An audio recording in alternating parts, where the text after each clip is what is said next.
if they didn't see the name Judith Butler on their child's textbook, if they didn't see an image of a dildo in their child's textbook, they thought, well, it must not be here. And we went through this with when critical race theory, you know, before all of this, it was, do you have a black square in your account, and the moral cowardice around that. It was, hey, I don't see the words critical race theory in this book. So it must not be there.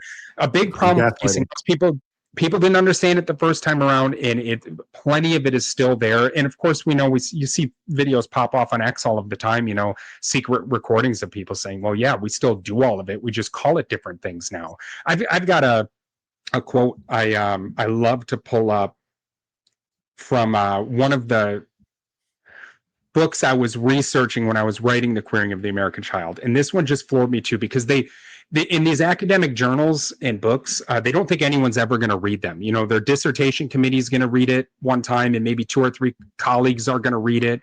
So they do a lot of bragging in them, you know, because they just don't think there's anything wrong with what they're saying. Everyone who's going to read it agrees with them. And this text is about changing language. And this is from the 80s, about changing language to get stuff through. And it says, I'd like to begin by considering the use of the word critical. And by this, they mean critical theory, critical Marxist theory from the Frankfurt tradition. They're writing this in the 80s.